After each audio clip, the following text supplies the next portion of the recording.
السلام علیکم ورحمۃ اللہ وبرکاتہ۔ بسم اللہ الرحمن الرحیم۔ محترم دوستو، اذان پڑھنے کی کیا کیا فضیلتیں ہیں خلاصے کے طور پر آپ کے سامنے پیش کروں گا، تفصیل میں نہیں جاؤں گا، اور ڈسکرپشن میں تفصیل کے طور پر دے دوں گا، اگر آپ وہاں سے استفادہ کرنے چاہیں تو کر سکتے ہیں۔ ناظرین،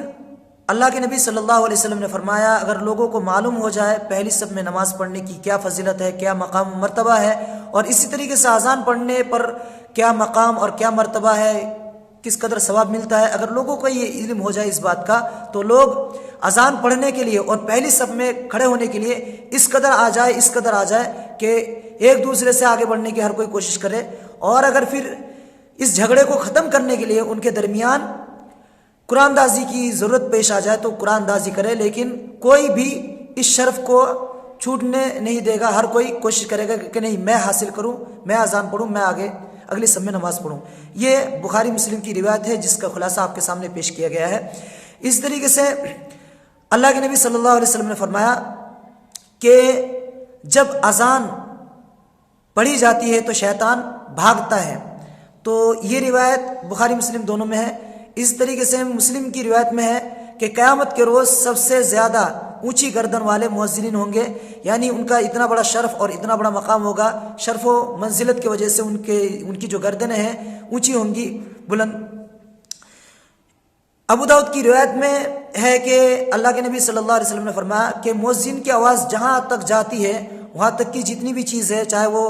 خشک چیز ہو یا چاہے وہ تر چیز ہو، ہر چیز اس کے لیے مغفرت کی دعا کرتی ہے اور قیامت کے روز گواہی دیں گی وہ تمام کے تمام چیز۔ اور بخاری کی ایک روایت میں ہے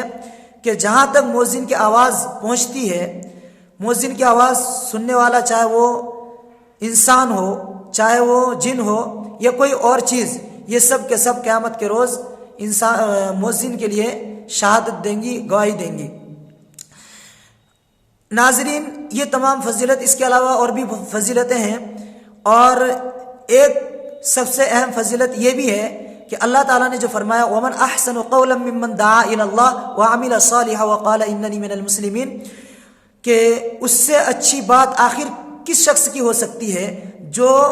لوگوں کو اللہ تعالیٰ کی طرف بلائے، یعنی جو شخص اللہ تعالیٰ کی طرف لوگوں کو دعوت دیتا ہے، اس سے اچھی بات کسی کی ہو ہی نہیں سکتی۔ تو اس میں مفسرین نے مؤذنین کو بھی شامل کیا ہے کہ جو لوگوں کو دعوت دیتے ہیں، نماز کی طرف بلاتے ہیں، وہ بھی دعات اسلام میں سے ہیں، وہ بھی اللہ تعالیٰ کی طرف لوگوں کو بلانے والوں میں سے ہے۔ تو اس سے پتہ چلا کہ مؤذنین کی جو بات ہے یہ سب سے اچھی بات ہے۔